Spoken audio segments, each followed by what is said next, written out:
choisi pour... Est-ce que tu as besoin d'un pied ou tu le tiens à la main? Ok. Voilà, très heureux de vous retrouver, frères et sœurs. Vous savez que nous étions passés il y a 3 ans exactement. Donc on est heureux de vous visiter. Vous êtes la première église que nous visitons là pour notre nouvelle venue sur la France. Et avant d'aller plus loin, un grand merci pour votre soutien, tant spirituel que matériel, hein. Je tenais à le dire. Donc nous sommes là donc en France pour 2 mois à peu près. Dans un premier temps, donc c'est un temps avec la famille, un temps de vacances, un temps de repos, donc dans la région Est. Et puis dans à peu près une semaine, nous descendrons dans le sud-sud, en région PACA, Provence-Alpes-Côte d'Azur, pour faire une tournée missionnaire d'à peu près 3 semaines, hein. Donc on est très heureux d'être avec vous ce matin. Merci au pasteur Cosint pour l'invitation. Voilà. C'est vrai qu'on était venu il y a 3 ans, c'était en semaine, hein, il me semble, hein. Voilà. Donc on va vous parler du Vanuatu, bien sûr, tout à l'heure avec Cécile, mon épouse. Mais dans un premier temps, j'aimerais partager une pensée de la parole de Dieu avec vous. Donc si vous avez vos Bibles, nous pouvons lire dans le livre de la Genèse, chapitre 12,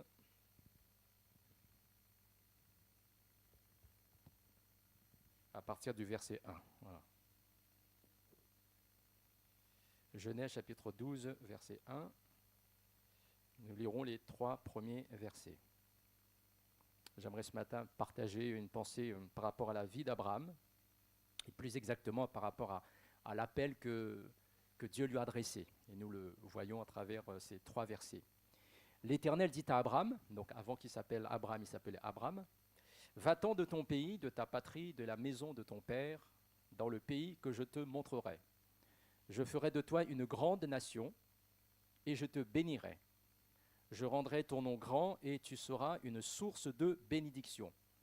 Je bénirai ceux qui te béniront, et je maudirai ceux qui te maudiront.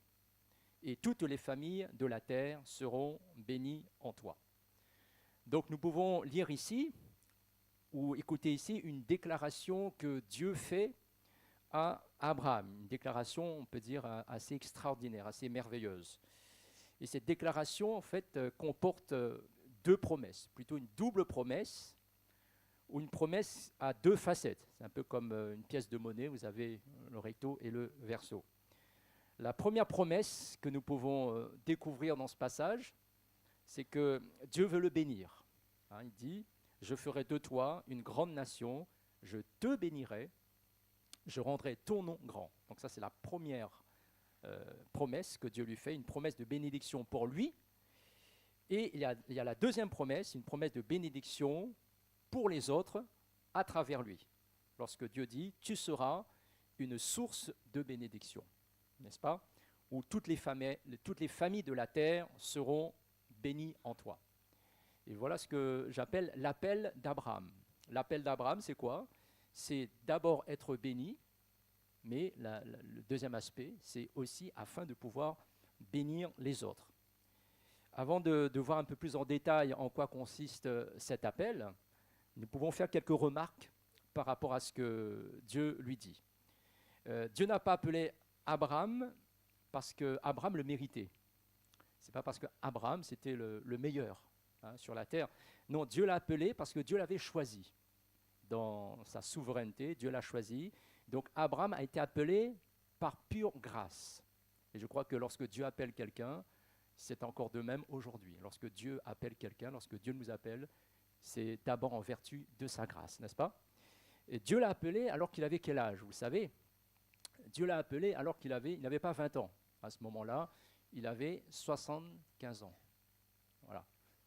Est-ce qu'il y a des personnes qui, dans cette salle, ont cet âge ce matin au milieu de nous? Certainement, hein. Et ça, c'est intéressant parce que Dieu peut appeler, nous le voyons dans la parole de Dieu, Dieu peut appeler quelqu'un à n'importe quel âge finalement, hein. Il a appelé Jérémie, il était encore un jeune homme. Il appelle Abraham alors que c'est déjà un homme d'un certain âge, n'est-ce pas? Donc l'âge n'est pas un problème pour Dieu. Alléluia, ça c'est une bonne nouvelle, hein. Troisième remarque, Dieu lui dit qu'il sera une grande nation, donc il aura une grande postérité physique, alors qu'à ce moment-là, sa femme est stérile. Donc il y a un petit souci, n'est-ce pas? Mais nous voyons que l'appel de Dieu est aussi miraculeux. Il y a un aspect miraculeux dans l'appel de Dieu. Et l'appel de Dieu va toujours au-delà des circonstances naturelles dans lesquelles nous vivons. Alors, il y a un élément aussi intéressant. Comment Abraham est-il entré dans cet appel? Ça, c'est important, parce que non seulement Dieu appelle, mais le plus important, c'est de pouvoir entrer dans son appel, n'est-ce pas? Alors, nous voyons simplement que, au verset suivant, verset 4, il est écrit ceci, « Abraham partit comme l'Éternel le lui avait dit. » Donc, Abraham est entré dans cet appel par la foi, tout simplement. Il a cru la parole de Dieu, la parole du Seigneur. Et qu'est-ce qu'il a fait quand il a cru? Il a obéi. Et là, cela nous rappelle que la foi authentique, ou la foi biblique, est une foi qui non seulement croit dans la parole, mais une foi qui obéit à la parole, n'est-ce pas? Dieu lui dit de partir, qu'est-ce qu'il fait? Il ne se pose pas des milliards de questions, il part. Et ça, c'est une foi simple, mais en même temps extraordinaire. Et cela me fait dire que la foi sans obéissance n'est pas la foi réelle. Et la Bible dit qu'en tant que croyants, et ça c'est notre modèle ce matin, eh bien, nous avons Abraham qui est notre père dans la foi. Amen. C'est notre père à tous d'un point de vue spirituel. Et en tant que tel, eh bien, Dieu nous appelle aussi à le suivre comme un exemple de foi. Une foi qui comprend et une foi qui obéit, une foi qui met en pratique ce qu'on a compris. Alors, voyons donc plus précisément maintenant la première facette de cet appel d'Abraham, n'est-ce pas? La première promesse que Dieu fait à Abraham, c'est « Je te bénirai ». Gloire à Dieu, ça c'est extraordinaire. Quand Dieu dit à quelqu'un « Je te bénirai », c'est merveilleux. Hein? Et je crois que sincèrement, c'est ce que Dieu veut nous dire à chacun d'entre nous ce matin. Je te bénirai, je te bénis déjà. Alors en effet, Dieu donc lui a donné un fils, nous le savons tous, plus ou moins, Isaac, et à travers lui, donc Abraham est devenu le père de la nation juive. Donc ça, c'est la première grande vérité. Dieu est le Dieu de la bénédiction. Et la vraie bénédiction ne vient que par lui. Amen. La vraie bénédiction ne vient que de Dieu. Il y a un proverbe célèbre qui dit « C'est la bénédiction de l'Éternel qui enrichit et il n'y ajoute aucun chagrin ». Alors si nous parcourons même de manière assez superficielle la Bible, nous voyons que le mot bénédiction, bénir, tout ce qui va avec, revient des centaines de fois dans la parole de Dieu. Alléluia. Ça, c'est une bonne nouvelle.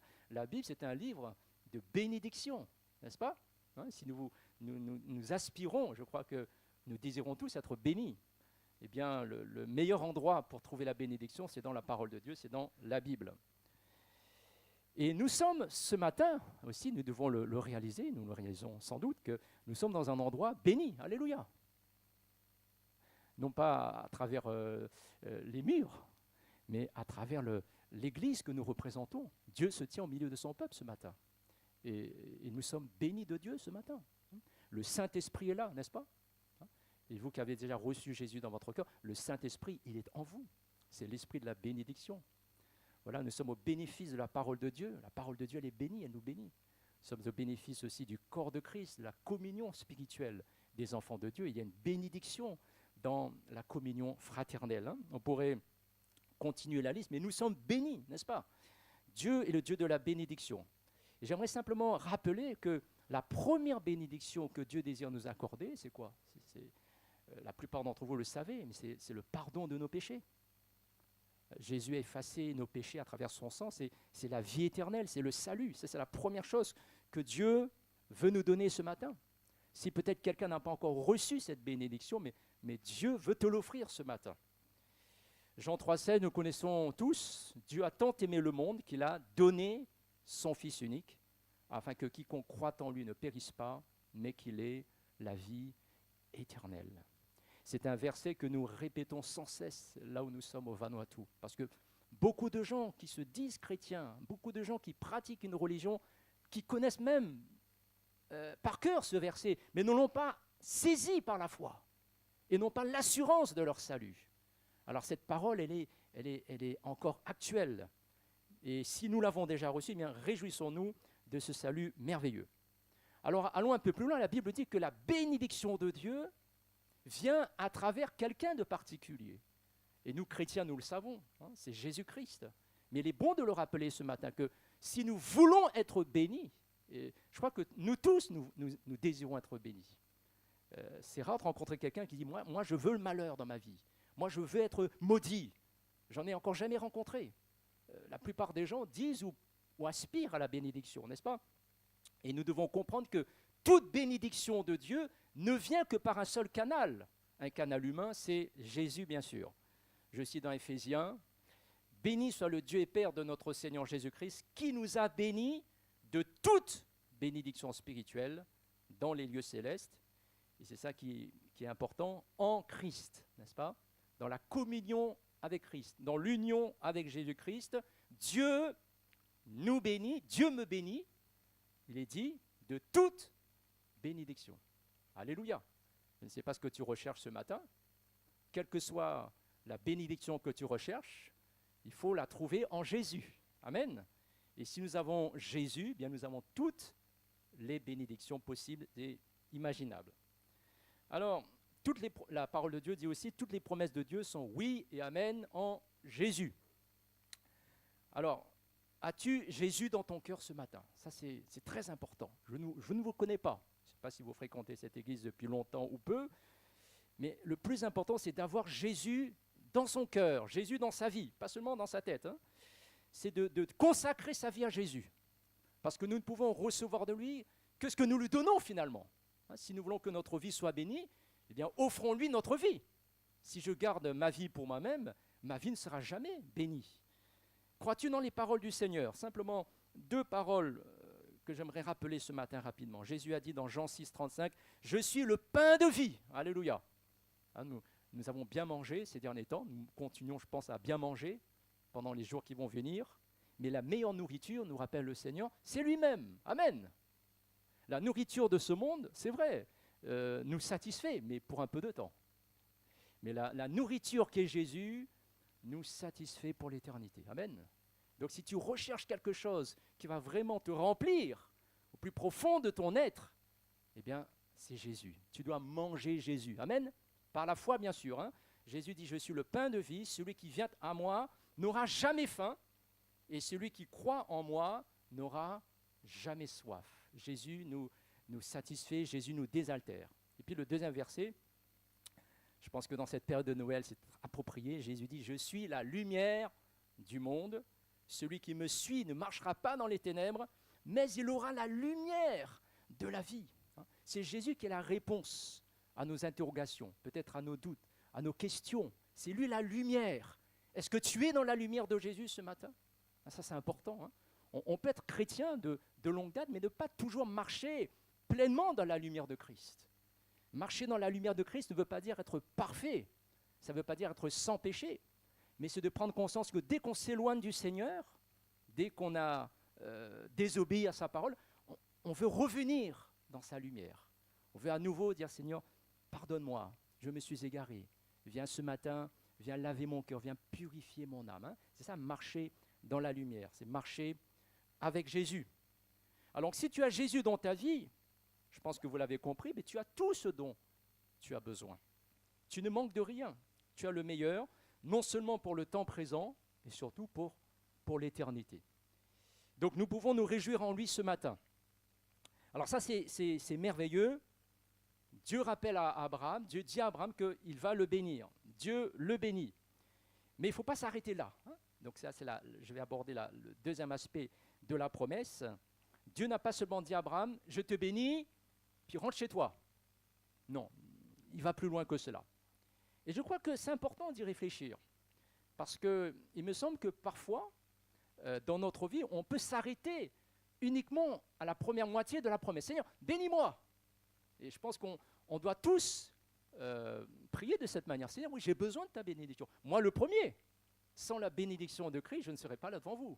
Nous avons tous besoin de la bénédiction, mais on ne doit pas s'arrêter là à dire toujours, Seigneur, bénis-moi, fais-moi du bien, protège-moi. C'est important, hein, protection.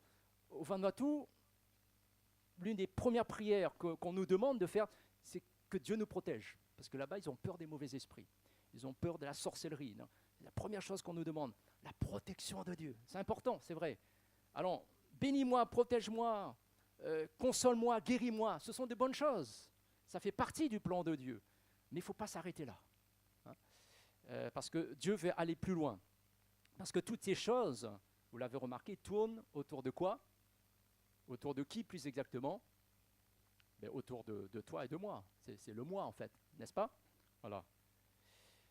Et si on s'arrête à là, ben, quelque part, même certainement, quelque chose va toujours tourner à vide dans nos vies. Si je dis toujours, Seigneur, moi je veux être béni, béni, béni, bénis-moi. Mais on ne va pas aller plus loin que cela. Il y a quelque chose qui ne va pas tourner bien dans nos cœurs, dans nos vies. On va tourner à vide. On ne sera jamais pleinement satisfait. Et je crois qu'on aspire tous à la vraie plénitude, n'est-ce pas? Alors, on peut réfléchir un instant, c'est quoi le vrai bonheur? C'est quoi le vrai bonheur selon la parole de Dieu?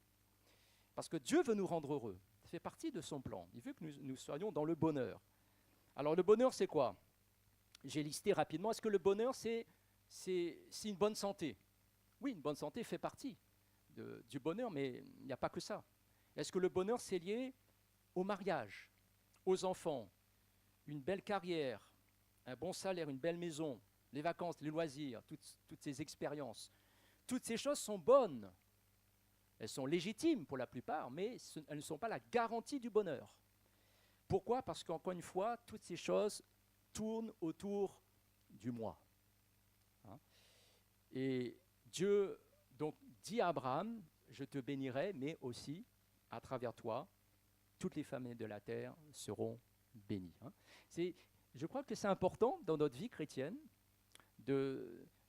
d'aboutir à cette conclusion. Tant que je recherche mon bonheur personnel, en fait, je ne serai pas vraiment heureux. C'est comme vous savez, à l'époque, au Moyen-Âge, les hommes pensaient que le centre de l'univers, c'était la planète Terre. Ils pensaient que même le Soleil tournait autour de la planète Terre. Et puis un jour, il y a une révolution, n'est-ce pas, à travers Copernic, qui a prouvé que non, en fait, la Terre n'est pas le centre de l'univers. Bon, c'est le Soleil qui est le centre, en tout cas de la Voie lactée, ça. Et donc, quand on a compris que la Terre tournait autour du Soleil, il y a comme une révolution au niveau scientifique. Mais d'un point de vue spirituel, c'est pareil. Tant que je pense, que j'agis comme si tout tournait autour de moi, ben, je serai insatisfait. Je dois comprendre que non, moi je dois tourner autour du Soleil. Le Soleil, c'est Jésus. Donc là, j'aborde la deuxième promesse. Toutes les familles de la terre seront bénies en toi.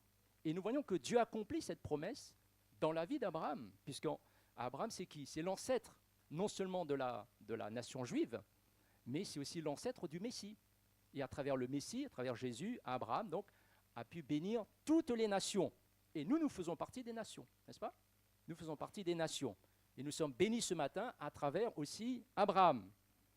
Donc, je dis qu'en tant que fils spirituel d'Abraham, nous avons aussi le même appel. Être bénis afin de devenir une source de bénédiction. Dieu lui dit, tu seras une source de bénédiction. Et cela me fait penser aussi à ces paroles que Jésus a données à une femme près du puits de Jacob, la femme samaritaine. Jésus lui a dit, l'eau que je te donnerai deviendra en toi une source d'eau qui jaillira jusque dans la vie éternelle. Hein? Jean 4, 14. Donc, Jésus dit à cette femme, si tu t'attaches à moi, si tu me reçois par la foi dans ta vie, toi-même, non seulement tu seras béni, mais toi-même tu seras une source de bénédiction qui jaillira jusque dans la vie éternelle. Et donc, je dois comprendre que plus je m'attache à Jésus, plus je vis dans la communion avec le Seigneur, plus je suis béni, premièrement, mais plus aussi je deviens moi-même une source de bénédiction pour les autres. Parce qu'on ne peut donner que ce qu'on reçoit. Nous avons d'abord besoin de recevoir de la part du Seigneur ce dont nous avons besoin, donc la vie en abondance, et après nous serons ces sources de bénédiction pour les autres. Et c'est là le secret du vrai bonheur, de la vie abondante. Jésus a dit, un verset bien connu dans le livre des Actes, il y a plus de bonheur à donner qu'à recevoir.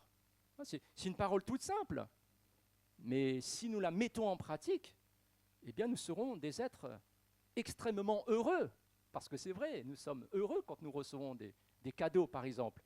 mais le fait d'en donner nous rend encore plus heureux. En tout cas, c'est ce que Jésus affirme. Je dirais que c'est la différence finalement entre un bébé et un adulte. Le petit bébé, son univers, c'est lui. Hein, lui, il est focalisé sur ses besoins à lui. Et dès qu'il y a un de ses besoins qui n'est pas satisfait, qu'est-ce qu'il fait? Hein, les petits bébés, qu'est-ce qu'ils font? Ils pleurent ou ils crient. Et quand ils grandissent, quand ils sont doués du langage, ils vont l'exprimer verbalement. Ça, c'est les petits enfants. Tout tourne autour de leurs besoins personnels. Voilà. Mais un adulte, c'est quoi finalement? Un adulte, c'est quelqu'un qui commence à s'intéresser aux besoins des autres. C'est ça un adulte pour moi. Ce n'est pas simplement quelqu'un qui mesure 1m80. C'est quelqu'un qui va se soucier des intérêts de son prochain. Et c'est là qu'on devient un adulte finalement, quand on commence à s'intéresser aux autres. Mais d'un point de vue spirituel, c'est pareil. Quel que soit le nombre de nos années de conversion, comment réaliser si nous sommes des bébés ou des adultes? Mais est-ce que je pense toujours à moi seulement? C'est le propre du bébé spirituel. Ou bien est-ce que je me soucie des intérêts des autres qui sont autour de moi? Ça, c'est comme ça que doit réfléchir l'adulte. Une autre image que nous pouvons donner par rapport à ça, c'est, vous savez qu'en Israël, il y a la mer de Galilée et la mer Morte. Donc la mer de Galilée, c'est plutôt un lac, hein, mais c'est tellement grand que ça ressemble à une mer. La mer de Galilée, elle est poissonneuse, elle est riche. Pourquoi? Parce que l'eau qu'elle reçoit en amont, elle le redistribue en aval. Donc l'eau circule dans ce lac et ça permet la vie. En revanche, la mer Morte, elle reçoit en amont, mais elle ne donne rien en aval. Donc la mer, elle est morte. Hein. Il n'y a rien qui peut vivre dans cette mer. Et ça, c'est l'image aussi du chrétien. Ce que tu reçois, si tu le gardes pour toi, ben ça va stagner et puis ça va mourir. Mais ce que tu reçois et que tu redistribues, ben ça va donner la vie. C'est la source de bénédiction. Alors je crois qu'on doit développer de plus en plus, parce qu'on n'est jamais arrivé, n'est-ce pas? On n'est jamais arrivé. On doit développer de plus en plus cette mentalité du royaume de Dieu, du royaume de Christ. Quand Dieu me bénit, ce n'est pas seulement pour moi, mais c'est aussi pour que d'autres soient bénis à travers moi. Amen. Si Dieu te bénit à travers une parole, un message, parole de Dieu, un message, la meilleure façon d'être une source de bénédiction, c'est de la partager. Ce n'est pas simplement de la garder pour toi, c'est de la partager. Si Dieu te bénit à travers une bonne situation matérielle et financière, ben, apprends à donner avec générosité. Ça fait partie aussi des prescriptions bibliques, hein, de faire preuve de générosité, de libéralité, surtout par rapport à l'œuvre de Dieu. Si Dieu t'a donné au moins un talent en tant que chrétien, une compétence, des capacités, eh bien, sers ton prochain, sers ton Église, sers l'œuvre de Dieu. L'Église aussi est appelée à vivre l'appel d'Abraham. Hein, toute Église locale est bénie de Dieu afin d'être une source de bénédiction pour d'autres églises, peut-être qui ont moins de moyens, pour d'autres ministères, pour d'autres peuples aussi, hein, pour d'autres cultures. Et encore une fois, la plus grande bénédiction que nous pouvons transmettre ici-bas, jusqu'au retour de Jésus, eh bien, c'est le message du salut. Hein, l'Église est appelée avant toute chose à transmettre le message du salut. Dieu a dit à Abraham, toutes les familles de la terre seront bénies en toi. Et ça nous parle de quoi? Et c'est le cœur de notre sujet ce matin. Ça nous parle de la mission. Il y a là, dans ce texte, le premier ordre de mission que Dieu donne à un homme, en l'occurrence Abraham. Et nous voyons que le premier mandat missionnaire que Dieu donne ne se trouve pas dans le Nouveau Testament, mais se trouve dans le livre de la Genèse, Genèse chapitre 12. Et en fait, Jésus, quand il a parlé à ses disciples avant de remonter au ciel, il n'a fait que de rappeler ce grand mandat, cette grande mission. Quand il a dit dans Marc 16, 15, « Allez dans le monde entier, prêchez la bonne nouvelle à toute la création », par exemple. Hein. Matthieu 28, 19, « Allez, faites de toutes les nations des disciples ». Et les nations, c'est toutes les familles de la terre. Vous avez remarqué que la première chose que Dieu a demandé à Abraham, c'est « va ». Et la première chose que Jésus va dire à ses disciples, c'est « allez, allez ». Ça, c'est notre mission, c'est d'aller vers les autres pour leur présenter le message du salut. Finalement, la bénédiction de la Pentecôte, c'est la même chose. Pourquoi recevons-nous la puissance du Saint-Esprit? La puissance du Saint-Esprit, nous dit Jésus, c'est vous serez mes témoins, vous recevrez une puissance, celle du Saint-Esprit survenant sur vous, et vous serez mes témoins à Jérusalem, dans toute la Judée, dans la Samarie et jusqu'aux extrémités de la terre. Pourquoi recherchons-nous la plénitude du Saint-Esprit? Mais avant toute chose, c'est pour être des témoins de Jésus, des témoins de son salut. Et je termine en disant qu'il y a encore des millions dans le monde, que ce soit en France ou dans d'autres pays, qui ne connaissent pas ce que c'est que le vrai salut en Jésus-Christ. Et c'est ça notre première responsabilité en tant qu'Église, mais aussi à titre personnel, de faire quelque chose pour que le salut soit communiqué aux autres. J'aime bien quelqu'un a résumé un jour qu'est-ce que nous pouvons faire pour l'œuvre missionnaire par cette phrase. Il a dit ceci: nous pouvons participer à la mission à travers les mains qui donnent, par exemple un peu de notre argent, à travers nos genoux qui prient, qui symbolisent la prière, l'intercession, ou à travers nos pieds qui s'en vont, nos pieds qui vont vers quelqu'un pour lui témoigner de Jésus. Ça, c'est une façon concrète de participer à la mission où qu'on soit, que l'on soit en France ou ailleurs, mais Dieu nous appelle tous à être ses témoins et à participer activement à cette grande mission. Alors je termine en disant ce matin, est-ce que tu entends l'appel d'Abraham aussi qui t'est adressé ce matin? Dieu veut te bénir et Dieu veut faire de toi une source de bénédiction pour les autres. Et à travers Jésus, eh bien, cet appel devient possible. Amen. Alors je vous invite maintenant, nous allons bien courber nos cœurs, remercier le Seigneur.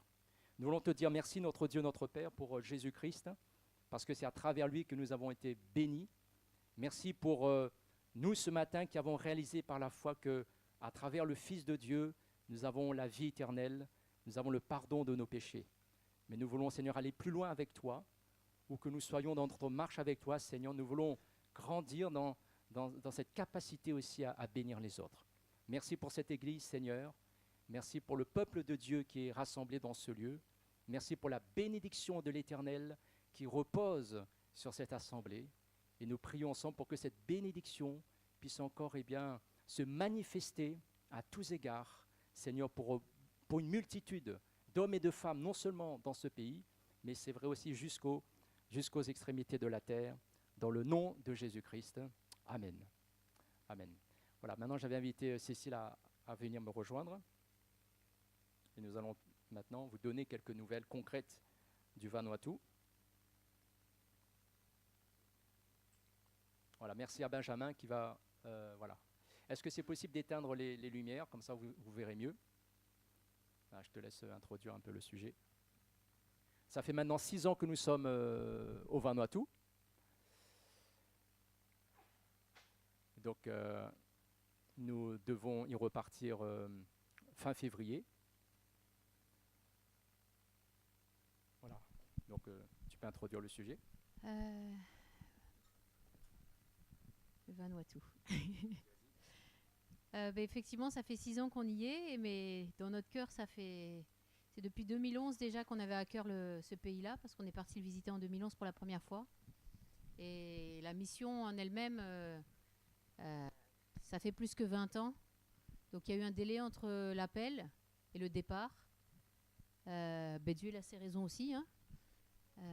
Il fallait qu'on passe par certaines étapes, qu'on soit formé, qu'on ait nos 6 gamins avant de partir. Et puis voilà, on est parti en 2020 avec toute la petite famille. Donc c'est vrai que Dieu nous a envoyés dans ce pays. On ne savait pas forcément pourquoi. Lui, il a ses raisons.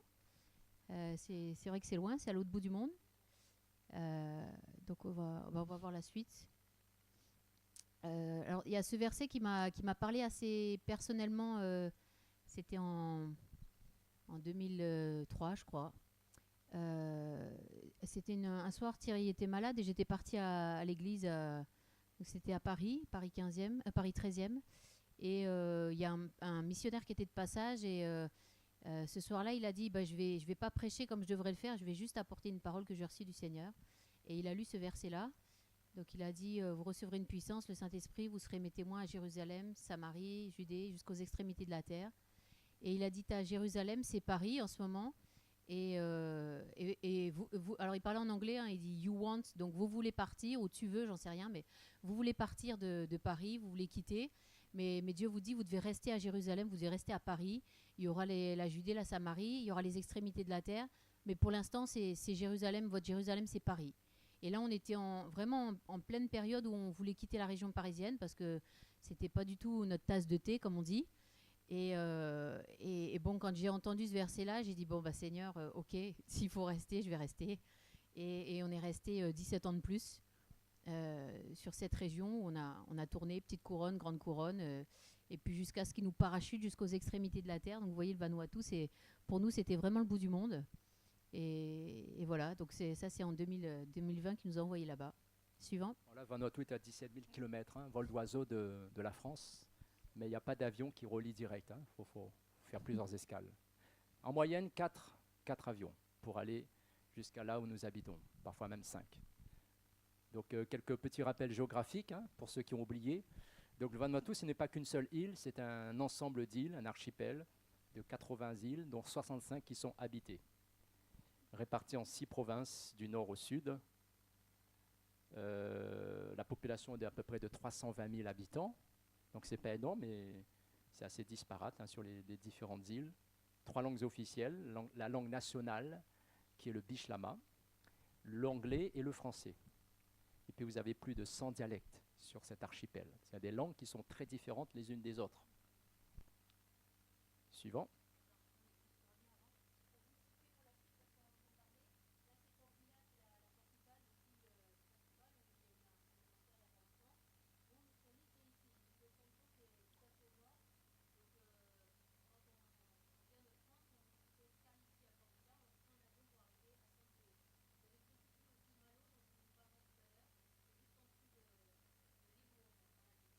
Alors maintenant, on peut aller directement de l'Australie à l'île de Santo où nous habitons. Hein.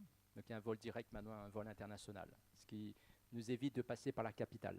Suivant. Donc voilà, c'est l'île de Espiritu Santo, qu'on appelle Santo. C'est la plus grande île en termes de superficie du Vanuatu. La capitale, c'est Luganville. Il y a à peu près 40 000 habitants. Donc nous sommes basés à Luganville. En fait, c'est la seule ville de Santo. Hein. Après, ce ne sont que des villages. La suite. Voilà, tu veux commenter un peu les quelques diapos? Oh bah ça, c'est la végétation luxuriante, c'est vert partout. Les gamins, même, je ne sais plus, c'est Noémie qui disait, non, les autres enfants ils disaient, mais il n'y a que du vert, c'est vert tout le temps, il n'y a pas de couleur. Et quand vous voyez une petite couleur qui sort, c'est parfois du jaune, mais enfin, on reste dans la gamme des verts, quoi. C'est vert, vert, vert, quoi. La rivière, même presque est verte, tout est vert, quoi. Non, ça, c'est la baie qui est tout en haut du nord de l'île. C'est une assez grande baie. Je ne sais pas si vous voyez au loin, à l'horizon. L'horizon, en fait, c'est le reste de la baie. Hein. La baie, elle fait comme ça, elle fait le tour et elle va jusqu'ici, avec plein de villages le long, là. Donc, c'est une immense baie. Pour avoir accès, c'est uniquement par bateau. Hein. Alors ça, c'est une plage au nord de l'île, hein, la plage de Port-Laurie. Une des plus belles plages. Ouais. On se rend toutes les semaines là-bas. Voilà. Après, ça, c'est l'envers du décor. Hein. C'est que le Vanuatu est quelque chose d'assez extraordinaire en termes de paysage. Mais il y a aussi des risques climatiques importants, comme des cyclones. Donc ça, c'est le cyclone qui a dévasté notre maison là, en arrière-plan il y a 6 ans, le cyclone Harold. Et puis, c'est aussi une terre connue pour les tremblements de terre. Donc ça, c'est à Port Vila, justement, la capitale, il y a à peu près 1 an. Donc il y a un séisme qui a vraiment dévasté beaucoup de bâtiments. Ça, c'est ce qui reste de l'ambassade de France des États-Unis. Donc ils ont dû tout enlever, tous les gravats. Il y a eu des dizaines de morts. Hein. Voilà, donc ça fait partie de la ceinture de feu du Pacifique. Il y a beaucoup, beaucoup de séismes. On les ressent, mais en général, c'est pas fort du tout. Suivant. Donc là, c'était une fête traditionnelle. Donc c'est pas tous les jours, ils sont pas toujours dans cette tenue, mais là, c'était une fête un peu particulière. On avait été invités dans un village. Donc il y avait un monsieur qui avait perdu son épouse 10 ans en arrière. Et donc là, il fêtait le droit de pouvoir danser à nouveau. Au bout de 10 ans, c'est comme si voilà, le deuil était terminé. Et là, il tournait en rond, donc il marchait avec des bâtons, il tapait au sol. Et puis voilà, c'est la première fois qu'il avait le droit de danser après 10 ans de deuil. On voit le monsieur, là, diapo suivante, là, c'est lui hein, qui avait perdu son épouse, avec des costumes traditionnels. Alors ça, c'est des femmes qui font de la musique sur de l'eau. Donc c'est tambourine l'eau, c'est une sorte de musique, une symphonie aquatique. Donc ça, c'est très typique aussi du Vanuatu. Bon là, elles font ça dans une piscine. Hein. Souvent, elles font ça dans les rivières ou même dans la mer. Voilà, c'est un homme qui construit une maison traditionnelle dans un village reculé. Donc là, il utilise le bambou pour faire les murs. Ça, c'est vraiment les matériaux typiques locaux. Hein. Ça, c'est la fête de l'indépendance. Donc là-bas, l'indépendance, c'est le 30 juillet, puisque le Vanuatu est indépendant depuis 1980. Avant, c'est une colonie franco-britannique, maintenant c'est indépendant. Et là, c'est dans le parc de la ville, le 30 juillet, il y a beaucoup de monde. La suite. Quelques produits du marché. Donc la monnaie locale, après, c'est 8000 vatus, ça représente à peu près 50-60 euros. Pour revenir euros. sur le... Vous avez reconnu ça? C'est de l'igname. C'est un igname qui est énorme. Hein. Il fait plusieurs kilos. Il fait 80 cm de large. Hein. Voilà, et des maos. Donc il y a beaucoup de tubercules. Hein. C'est la nourriture de base. La photo suivante, c'est un plat traditionnel, c'est le nalot. Donc là, ils ont pilé du... là, c'est le fruit à pain. Et mélange avec du lait de coco. Et puis en avant, c'est des feuilles de chou local avec à l'intérieur du manioc pilé. À droite, c'est quoi? À droite. À gauche, c'est le nalot. Et à droite. Et à droite, c'est simboro. Voilà, suivant. Alors là, c'est des garçons qui sont en train de découper le kava. Le kava, c'est une racine qui pousse là-bas, qui est assez typique du pays du Vanuatu. Et avant, ils s'en servaient seulement pour les cérémonies traditionnelles. Ils boivent ce jus, en fait. Et maintenant, c'est devenu une drogue locale. Donc, le soir, au lieu d'aller au bar, ils vont au bar à kava. Ils boivent le kava. Ils en boivent de plus en plus pour que l'effet recherché puisse fonctionner. Et c'est un effet assez relaxant, apaisant, on va dire. Les gens qui sont stressés, au lieu de prendre un médicament comme en France, ils vont prendre le kava et ils vont dormir la journée le lendemain. Voilà, et ça les détend, mais le problème, c'est que ça donne beaucoup d'effets toxiques sur le corps, sur les reins, sur la peau, sur le foie. Donc à la longue, c'est vraiment c'est dévastateur au niveau de la santé. Et puis au niveau social aussi, parce que vous imaginez, si vous passez 24 heures à dormir, qui c'est qui s'occupe de la famille, qui c'est qui va travailler, qui ramène l'argent à la maison. Donc ça crée beaucoup de problèmes au niveau familial, quoi. Suivant. Alors là, c'est notre voiture là, qui était un peu embourbée. Ça nous arrive de traverser parfois un peu les rivières pour nous rendre dans certains villages. Et puis là, c'est une rivière où il y avait du sable au fond. Et lors d'une marche arrière, on s'est retrouvés coincés. Alors heureusement, l'eau n'est pas montée dans le pot d'échappement. On n'a pas noyé la voiture. Mais il a fallu aller trouver quelqu'un qui a bien voulu nous tracter pour nous sortir de là, quoi. Voilà, certaines routes sont assez périlleuses là-bas. La suite. Voilà un petit rappel, on est arrivé donc au Vanuatu le 12 janvier 2020. Donc ça va faire bientôt 6 ans avec nos 6 enfants. Donc ça, c'était à l'époque. Hein, il y en a qui sourient en les voyant. Ils ont bien changé depuis 6 ans en arrière. Abigail était sur mon dos. Elle était encore bébé, elle avait 7 mois. Et puis la photo suivante. La suivante, voilà. Bon, ça c'est une photo beaucoup plus récente.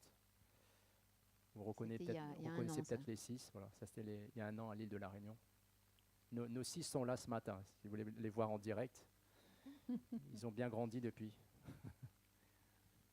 La suite. Nous sommes au marché de Luganville, donc le marché principal de Santo, et nous avons la possibilité de faire un stand biblique 1 fois par semaine. On pourrait même faire plus si on voulait, puisque la directrice nous a ouvert les portes du marché. Donc qu'est-ce qu'on fait? On met simplement des évangiles, des tracts en plusieurs langues, français, anglais, Bishlama quand on peut. Tu peux juste rester sur le... Et puis c'est comme ça qu'on a des contacts, c'est comme ça qu'on distribue la parole de Dieu. Parfois, les enfants viennent aussi avec nous. Alors l'avantage, c'est qu'à Luganville, sur cette île-là, c'est une ville qui est assez centrale par rapport à toute la partie nord du Vanuatu. Donc on a des gens qui viennent de différentes îles et qu'on atteint de cette manière finalement, parce qu'ils viennent au marché et ils repartent avec l'évangile, parfois avec un petit sac, si on peut en donner pas mal, pour distribuer dans leur village. Là où on n'est jamais allé, là où c'est difficile d'accès, ils y vont et puis ils se font eux-mêmes les porteurs de la bonne nouvelle, quoi. Suivant.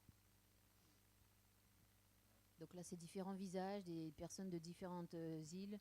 Le premier, c'est un village au sud de Santo, qui s'appelle Andy, voilà, un vieux monsieur qui était tout content d'avoir un petit Nouveau Testament Bishlama. Alors ça, c'est un sujet de prière aussi, parce qu'on n'en a plus, parce que c'est plus imprimé. C'est la Société biblique du Pacifique qui a le monopole et vraiment la difficulté, c'est la réimpression. Et tant que personne ne veut payer une réimpression, on n'a pas de Bible. Ensuite, c'est une personne de l'île de Pentecôte, donc là, c'est à quelques heures de bateau de chez nous. C'est pareil, elle était là, une enseignante, elle est repartie avec la Bible, elle était vraiment contente. Et puis à côté, c'est un autre monsieur qui s'appelle Harrison Ford. On a des noms assez originaux là-bas. Et lui, c'était un petit village aussi, Reparapara.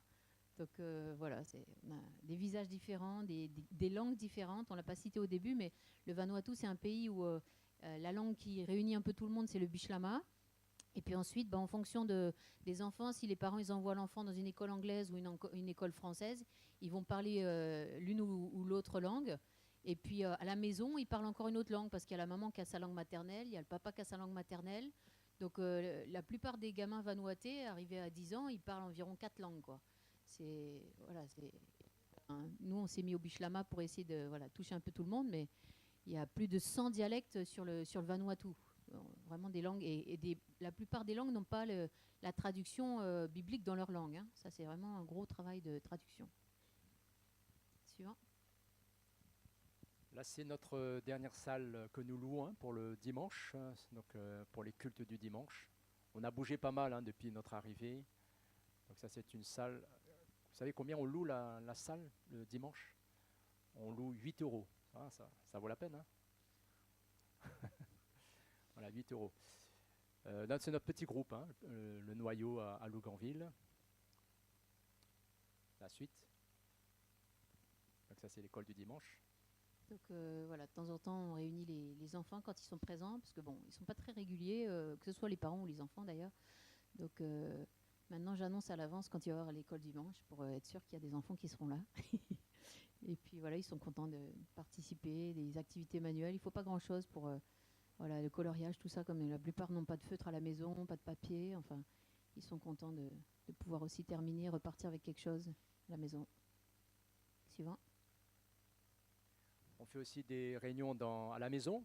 Donc là, c'est une réunion d'études bibliques. Et nous avons là des lycéennes du lycée francophone de Luganville. Donc on a eu bien sûr l'autorisation du directeur de l'école pour qu'elles puissent venir chez nous. Parce que c'est des internes normalement, elles devaient loger et dormir au lycée, sauf que quand elles venaient à l'étude biblique chez nous, elles devaient avoir l'autorisation de quitter l'internat. Voilà. Et puis petit à petit, on a eu de plus en plus d'étudiants qui voulaient venir à la maison. Donc on ne pouvait pas non plus tous les loger à dormir. Donc après, on a eu l'autorisation de faire l'étude biblique à l'école. Suivant. Voilà, c'est ce que nous voyons là. Donc c'est le lycée de Luganville. Donc nous avons ici l'autorisation pour faire des cultes le dimanche matin. Donc en moyenne une fois tous les 2 semaines. Donc nous y allons avec aussi les chrétiens de notre église. Nous allons donc au lycée. Et là vous avez les internes qui veulent venir. Donc c'est pas une réunion obligatoire. Ceux qui veulent venir viennent. Les filles et les garçons. Suivant. Donc là voilà, c'est l'étude biblique dont je vous parlais. Là on a eu l'autorisation de faire avec les internes dans le lycée. Donc du coup on a un plus gros groupe, c'est pareil, c'est les volontaires qui viennent, mais voilà, ils viennent étudier la parole de Dieu, poser des questions, on a parfois des réunions interactives, on essaie de varier un peu aussi les sujets. Et du coup maintenant ça fait plus qu'1 an qu'on les voit toutes les semaines, les internes. Alors je précise que le lycée il est public, hein, donc là-bas c'est pas du tout les mêmes lois qu'en France.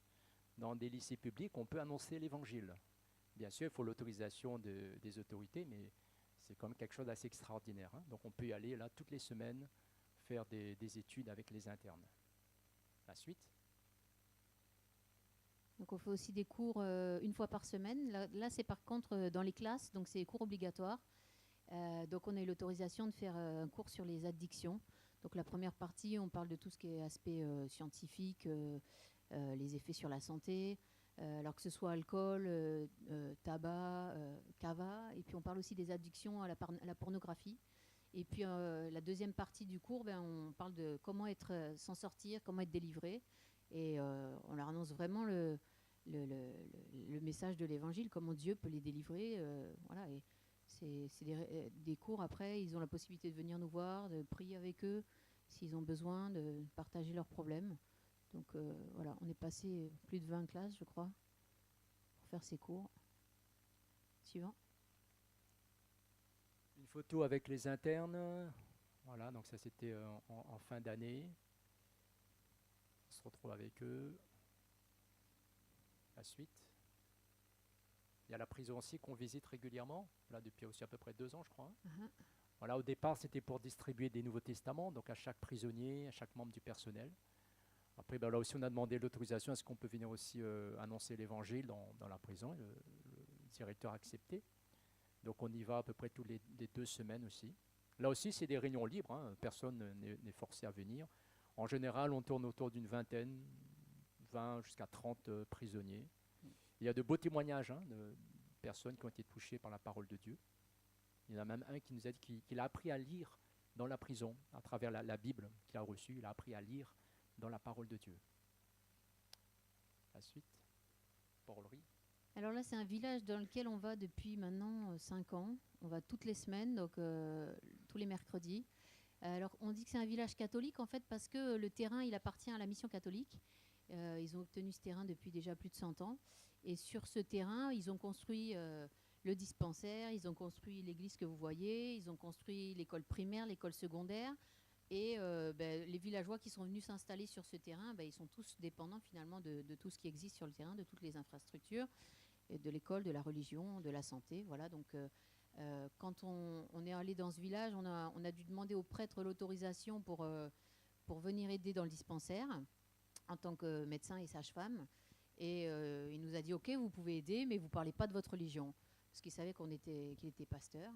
Il a dit, OK, on a le droit de prier pour les malades. Oui, vous avez le droit. Donc voilà, on est parti avec ce mandat. Et puis de fil en aiguille, on a pu faire connaissance avec les gens du village dans le dispensaire.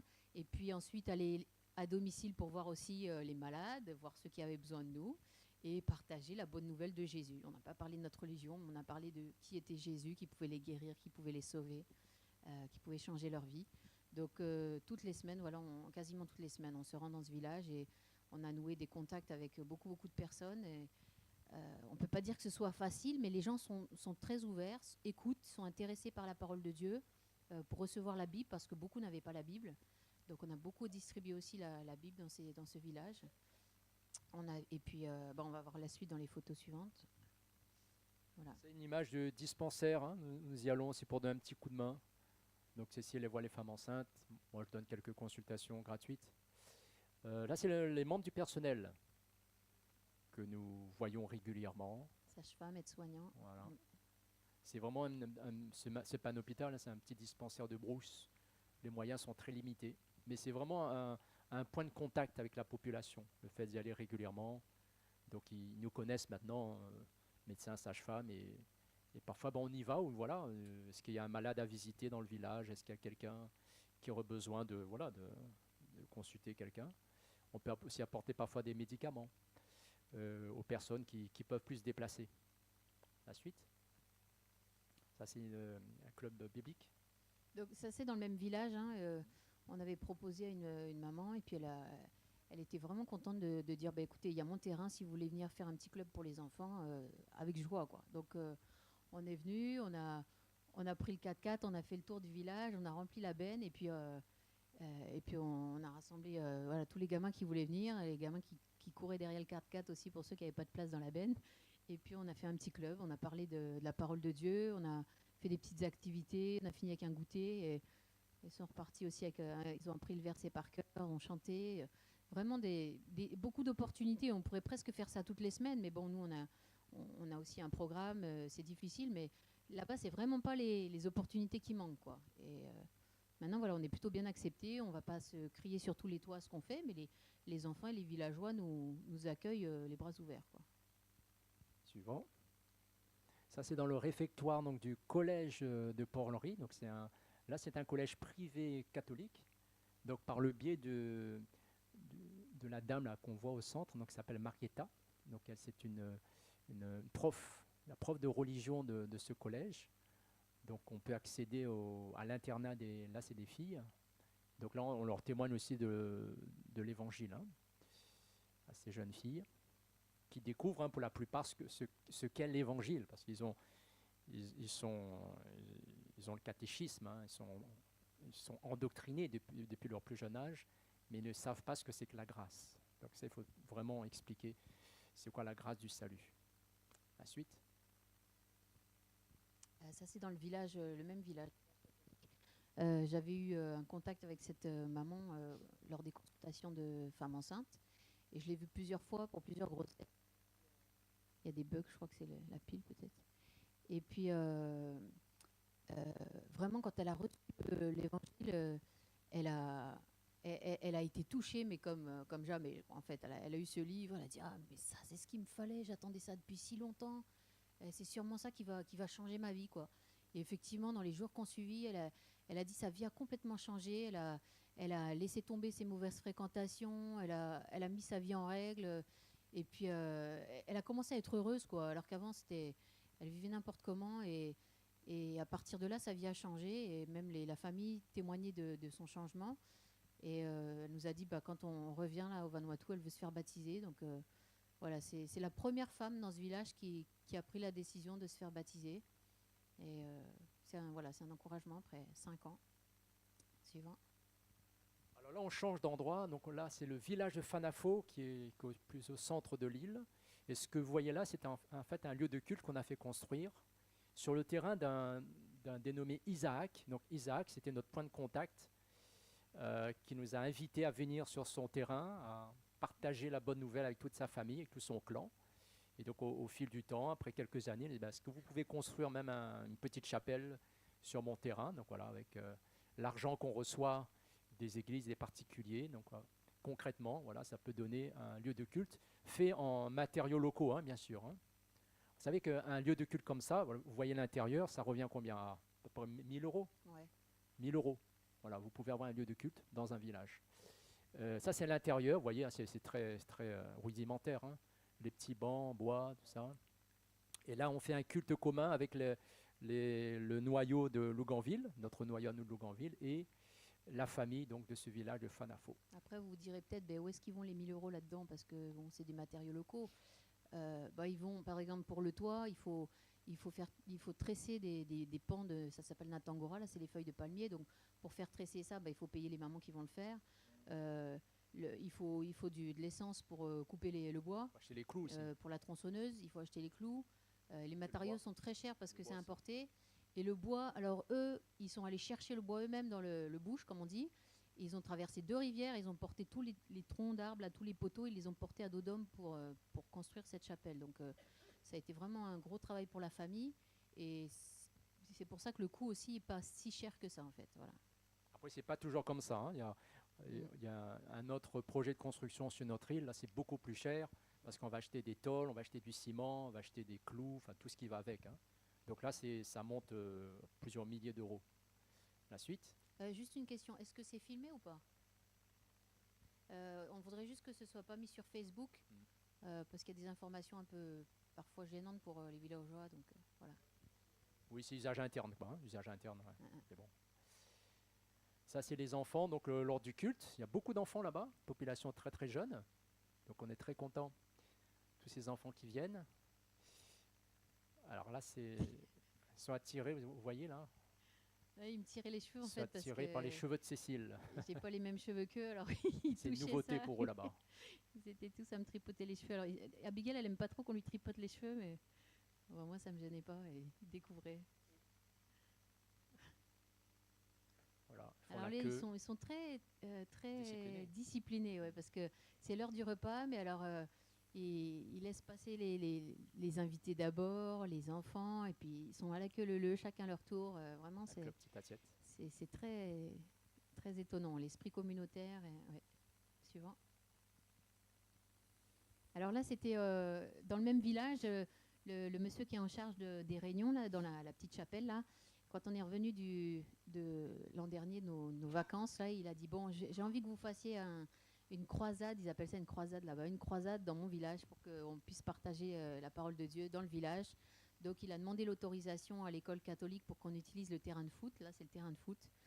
Et Bon, le gazon va pousser, hein, faut pas s'inquiéter. ouais, il venait juste de raser, là, de passer les bulldozers.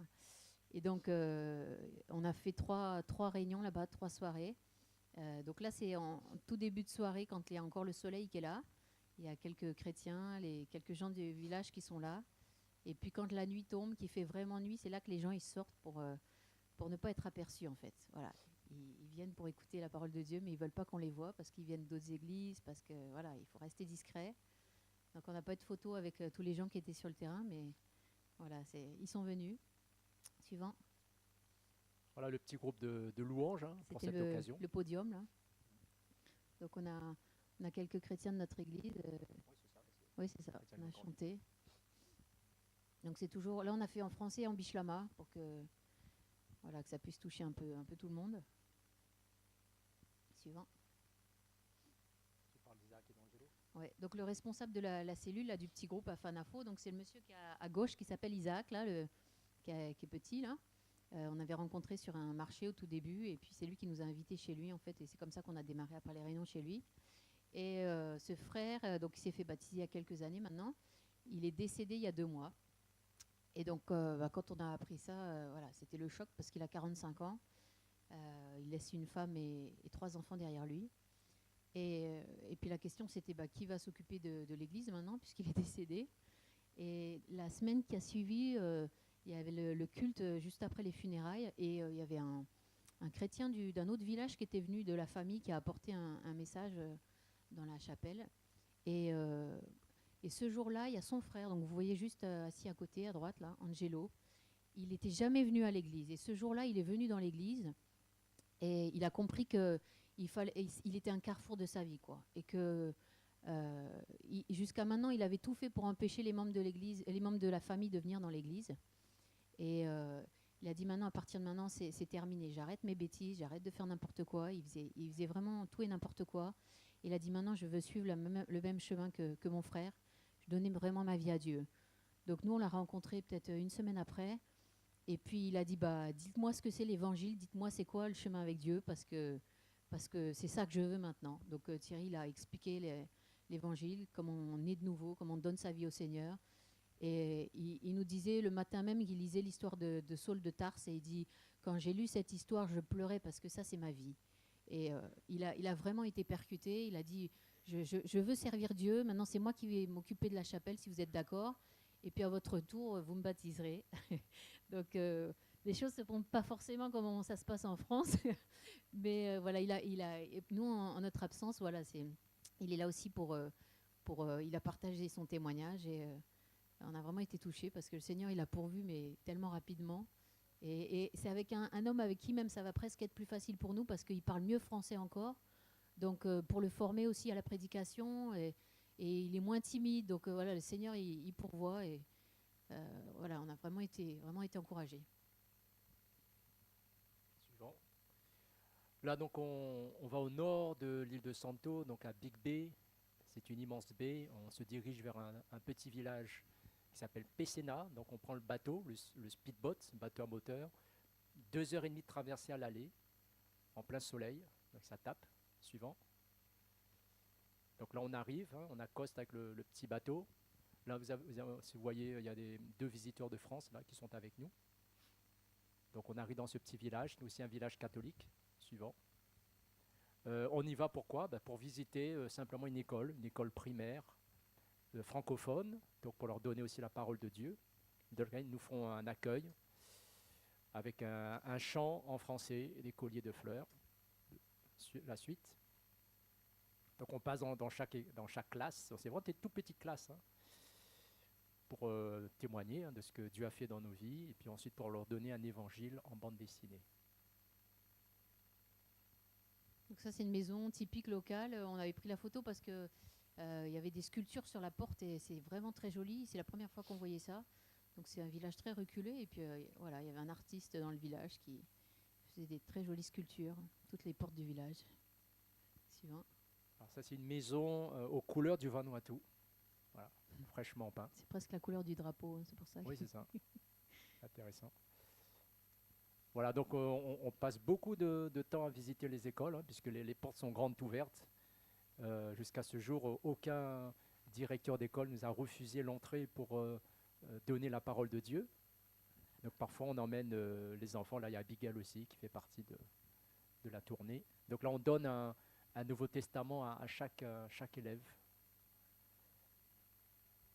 Voilà, les enfants sont contents d'avoir un évangile en bande dessinée. Dans toutes les écoles, Voilà. les enfants ont des uniformes. Hein. Voilà. Donc là, on voit à travers, encore une fois, les dons, les offrandes que nous recevons. Nous pouvons acheter des livres, la parole de Dieu surtout, pour les distribuer aux jeunes. On a beaucoup de jeunes qui reçoivent la parole de Dieu. Ça, c'est une école primaire aussi. Suivant. Ça, c'est une école anglophone. Donc les étudiantes, là, lisent le Nouveau Testament en anglais. Voilà, et ça, elles le font spontanément. Hein. On ne leur a pas demandé d'ouvrir le livre pour faire la photo. On passait devant et ils étaient déjà en train de lire le Nouveau Testament. Parce que là-bas, c'est très difficile d'avoir des Bibles imprimées.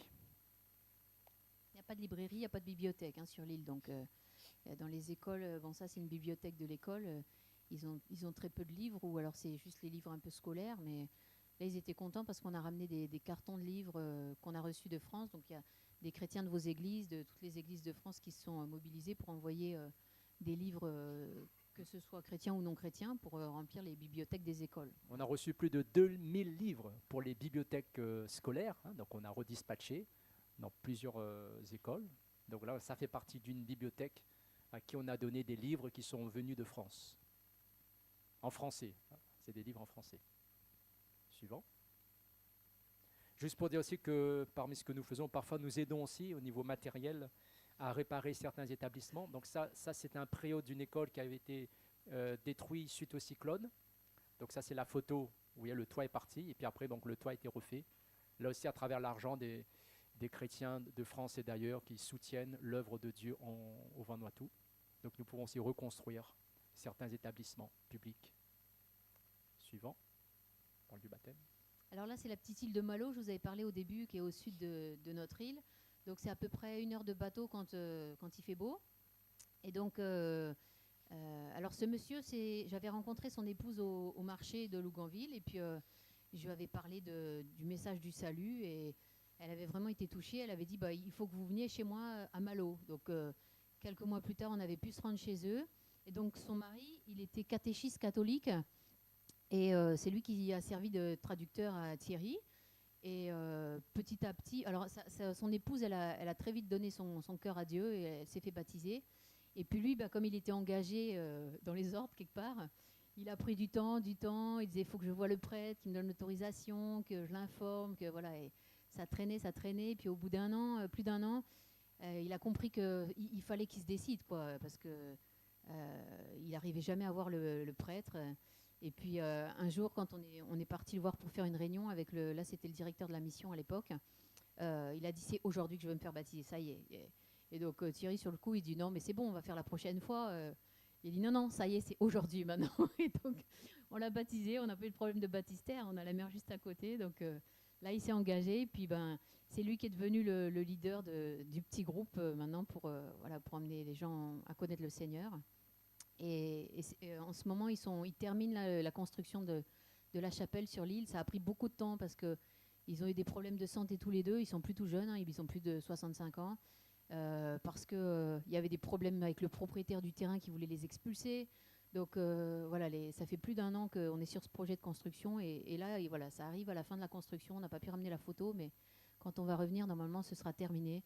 Et prier pour que le Seigneur aussi les garde tous les deux, parce que ils sont plus tout jeunes et ils ont vraiment besoin de la santé du Seigneur pour pour tenir bon et pour voilà, que le message passe aussi dans la famille, dans les villageois autour. C'est vraiment pas facile parce qu'ils étaient quand même bien engagés dans la religion catholique et tous ceux qui connaissaient, c'était famille et amis catholiques. Donc, que vraiment le Seigneur touche les cœurs et les amène au salut, quoi. Voilà.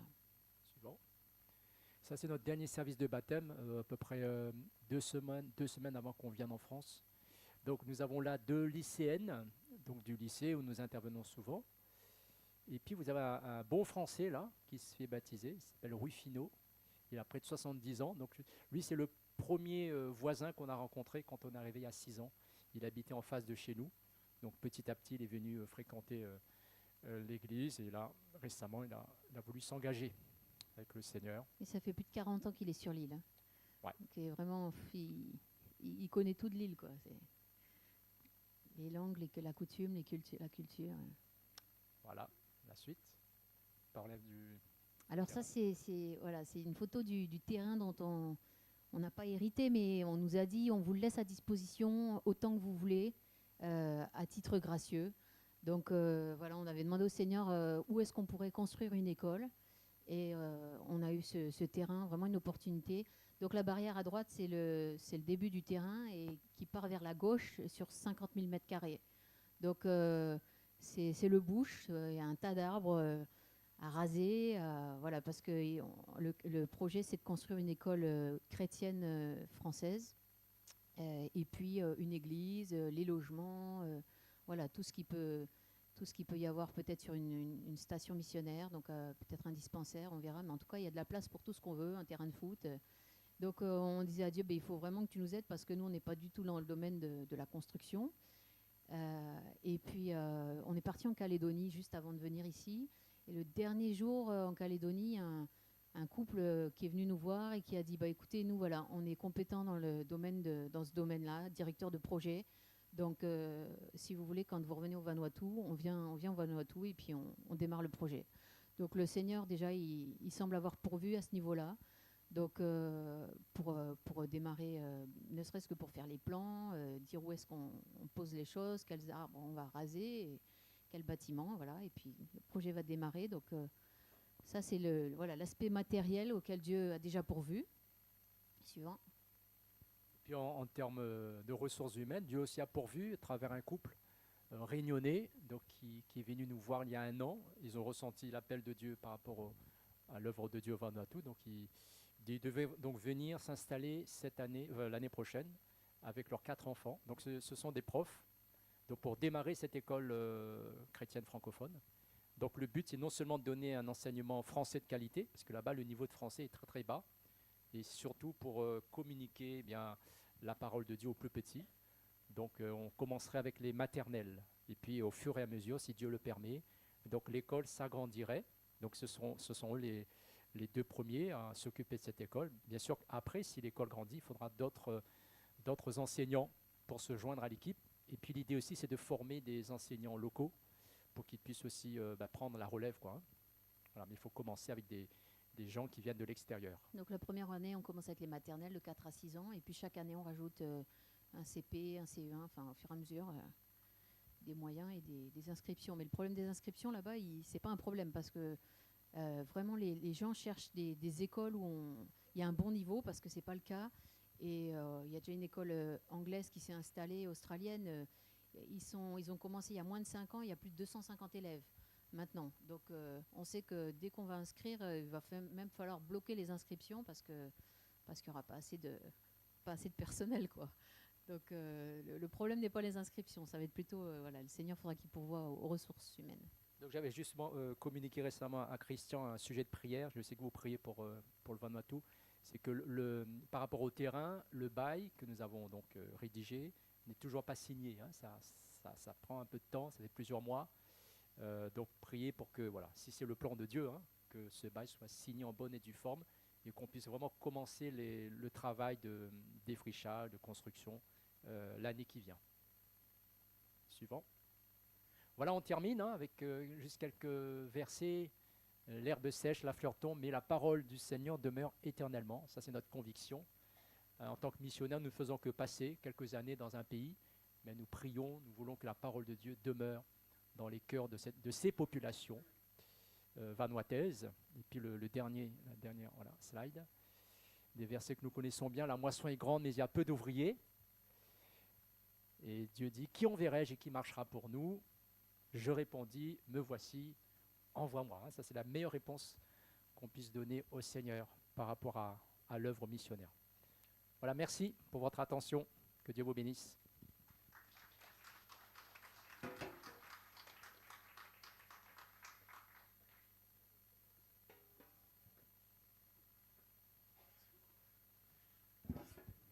Je vais juste proposer, merci encore à toute la famille peut-être de venir là devant. Je vais demander aux anciens, on va juste peut-être prier pour eux, si l'Église veut aussi se lever pour nous accompagner dans la prière. Voilà, donc Benjamin, Christian, Claude, on va entourer juste la famille, si vous voulez bien. On va devenir comme ça, on va quand même prier pour vous, même si on le fait les mardis soirs lors de la réunion de prière, mais vous êtes là présents, donc on a envie, et donc je vais... En plus, ça donne l'occasion à toute l'Église de voir la famille aussi au complet. Ouais, vous avez été bénis. On parlait de la bénédiction d'Abraham. Voilà. Ok.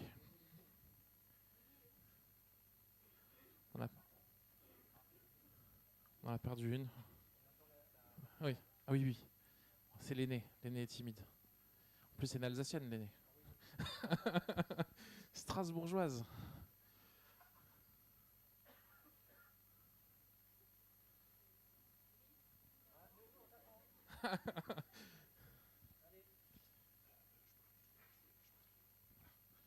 Voilà pour. Voilà. Voilà, pour éviter d'être trop long, je vais prier au nom de tous les anciens, mais je pense qu'ils sont de tout cœur avec moi. Voilà, Seigneur, je te remets, Seigneur, la famille à Haute, je te remets Thierry, je te remets Cécile, je te remets leurs enfants, Seigneur. Merci, Seigneur, parce que tu vois, Seigneur, tu les as préparés, Seigneur, et tu les as envoyés. Comme tu l'as dit, Seigneur, tu vois que les portes s'ouvrent, Seigneur, la moisson est grande, mais il y a peu d'ouvriers, mais eux, ils ont répondu à ton appel, Seigneur.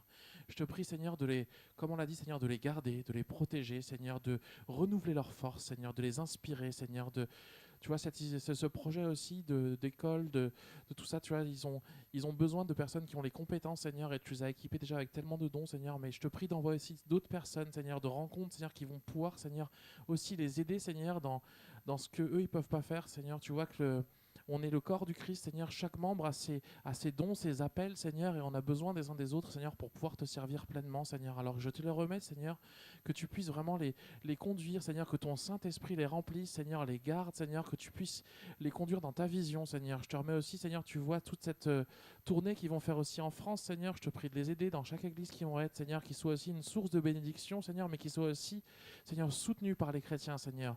Tu vois, nous sommes, Seigneur, le corps de la même église, Seigneur, et eux, ils sont là-bas, Seigneur, et c'est vrai qu'eux, ils sont avec leurs pieds, Seigneur, mais nous voulons être ici avec nos mains et nos genoux, Seigneur, pour pouvoir les soutenir. Merci, mon Dieu, mon roi, pour leur famille, pour leurs enfants, Seigneur, au nom de Jésus-Christ, ton Fils. Amen. Amen. Je laisse juste la parole à Benjamin pour une petite annonce. Voilà, vous pouvez rester encore, Thierry peut-être, Thierry, Cécile, juste une minute encore. Si les enfants, vous voulez vous asseoir. Donc oui, vous l'avez entendu, l'Église participe financièrement à son niveau mensuellement, mais vous l'avez aussi vu, ce mois-ci, nous avons organisé l'une ou l'autre vente d'objets confectionnés par vos soins, par les enfants, et puis plein d'autres belles choses qui ont été vendues au profit de la mission. Et là, le moment est venu de remettre symboliquement. Alors, nous avons fait les choses... Alors, les enfants qui ont participé, ils peuvent venir peut-être ? Il n'y a pas grand monde aujourd'hui. Bon, en tout cas, toute l'école dimanche a participé avec joie, et puis on a parlé de vous toute l'année avec eux. Et donc, on voulait vous remettre, voilà, symboliquement, celui-là, il ne vaut pas grand-chose, mais la suite va suivre, là. Donc, pour que l'Église aussi soit au courant, hein, et puis de la responsabilité qu'on vous partage. Donc, une somme de 400 € qui a été réunie par vos soins, grâce à votre participation généreuse. Souvent, on ne rendait pas la monnaie lorsque vous payez. Je trouve que c'est une bonne habitude à prendre entre nous. Donc voilà, ça participera à l'une ou l'autre chose qu'on vous laissera décider évidemment. mais que tout le monde nous puissions aussi être heureux de participer à votre travail.